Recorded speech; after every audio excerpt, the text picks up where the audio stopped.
प्रिय श्रद्धालुओं, जय श्री कृष्णा, जय श्री राम, जय श्री राधे राधे, जय श्री महाकाल। इस प्रवचन में आपको श्रवण कराएंगे गंगा जी का विवरण और भगवान शंकरषण देव की स्तुति। श्री सुखदेव जी कहते हैं, राजन, जब राजा बलि की यज्ञशाला में साक्षात यज्ञ मूर्ति भगवान विष्णु ने त्रिलोकी को नापने के लिए अपना पैर फैलाया, तब उनके बाएं पैर के अंगूठे से के नक्श से ब्रह्मांड कटाह का ऊपर का भाग फट गया।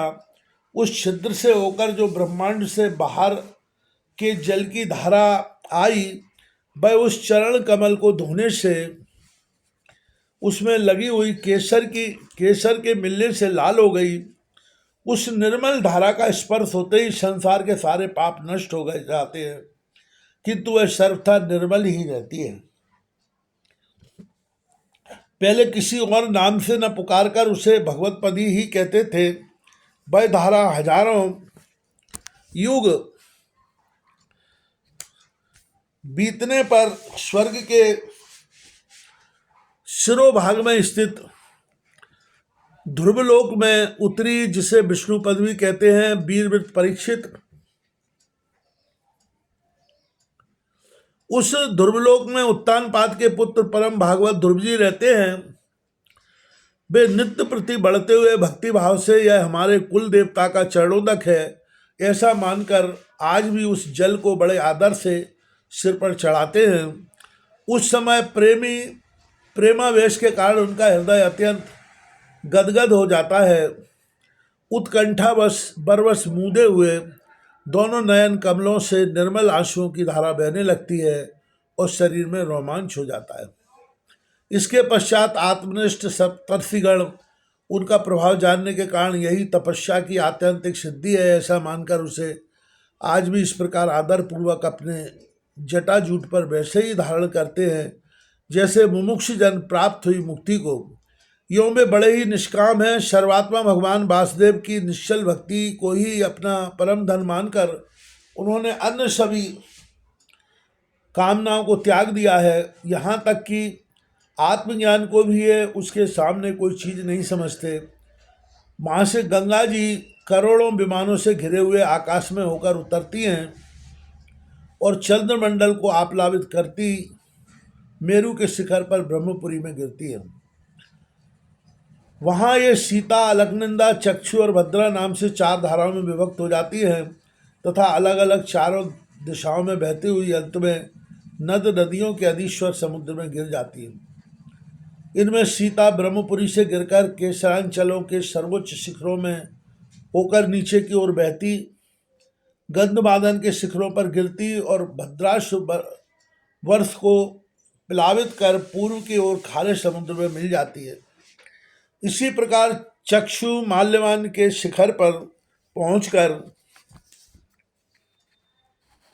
वहां से बेरोक टोक केतु माल वर्ष में बहती है, पश्चिम की ओर क्षार समुद्र में जा मिलती है।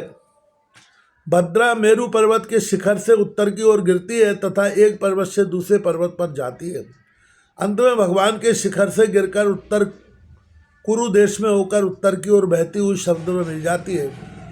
अलकनंदा ब्रह्मपुरी से दक्षिण की ओर गिरकर अनेकों गिरी पर्वत शिखरों को लांघती हुई हेमकूट पर्वत पर पहुंचती है।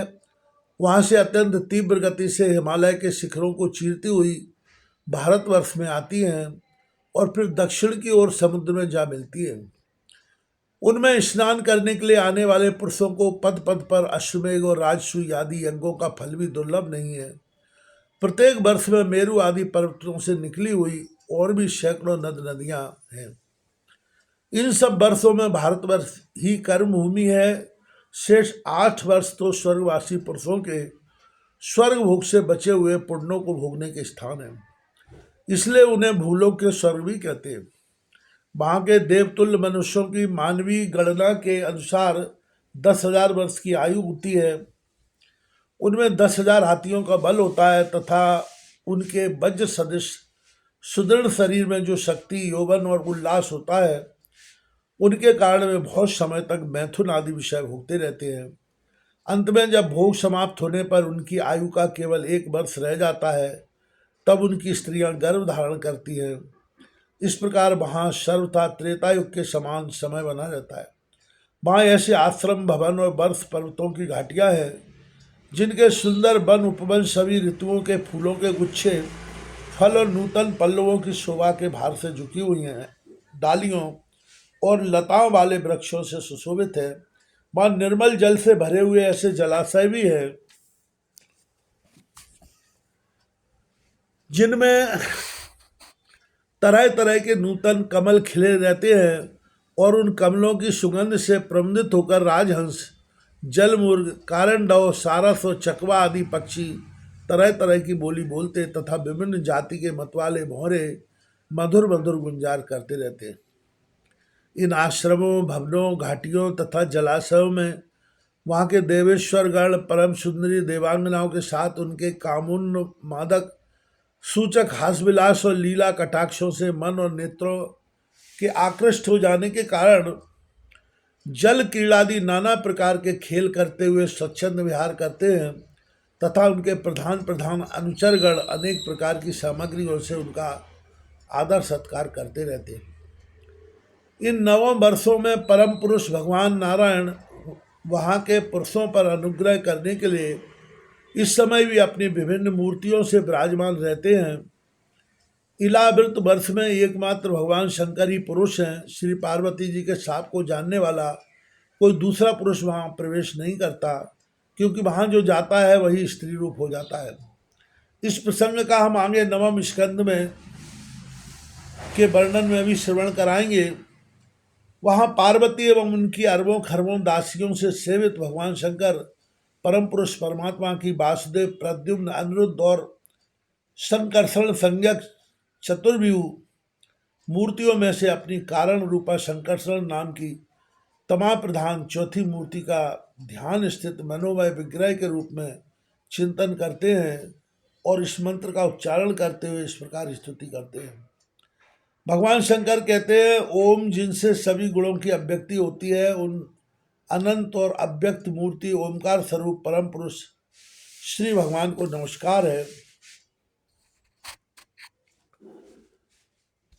भजनीय प्रभु, आपके चरण कमल भक्तों को आश्रय देने वाले हैं तथा आप स्वयं संपूर्ण ऐश्वर्यों के परम आश्रय हैं। भक्तों के सामने आप अपना भूत भावन स्वरूप पूर्णता प्रकट कर देते हैं तथा उन्हें संसार बंधन से भी मुक्त कर देते हैं, किंतु अभक्तों को उस बंधन में डालते रहते हैं। आप ही सर्वेश्वर है, मैं आपका भजन करता हूँ। प्रभु, हम लोग क्रोध के आवेग को नहीं जीत सके हैं तथा हमारी दृष्टि तत्काल पाप से लिप्त हो जाती है, परंतु आप तो संसार का नियमन करने के लिए निरंतर साक्षी रूप से उसके सारे व्यापारों को देखते रहते हैं। तथापि हमारी तरफ आपकी दृष्टि पर उन मायक विषयों तथा चित्त की वृत्तियों का नाम मात्र को भी प्रभाव नहीं पड़ता है। ऐसी स्थिति में अपने मन को वश में करने की इच्छा वाला कौन पुरुष आपका आदर न करेगा। आप जिन पुरुषों को मधु आश्वादी पान के कारण अरुण नयन और मतवाले जान पड़ते हैं, वे माया के वशीभूत होकर ही ऐसा मिथ्या दर्शन करते हैं तथा आपके चरण स्पर्श से ही चित्त चंचल हो जाने के कारण नागपत्नियाँ लज्जावश आपकी पूजा करने में असमर्थ हो जाती। वेद मंत्र आपको जगत की उत्पत्ति, स्थिति और लय का कारण बताते हैं, परंतु आप स्वयं इन तीनों विकारों से रहित हैं, इसलिए आपको अनंत कहते हैं। आपके सहस्त्र मस्तकों पर यह भूमंडल सरसों के दाने के समान रखा हुआ है। आपको तो यह भी नहीं मालूम कि वह कहाँ स्थित है। जिनसे उत्पन्न हुआ मैं अहंकार रूप अपने त्रिगुणमय तेज से देवता, इंद्रिय और भूतों की रचना करता हूँ। वे विज्ञान के आशय भगवान ब्रह्मा जी भी आपके ही महतत्व संज्ञक प्रथम गुणमय स्वरूप हैं।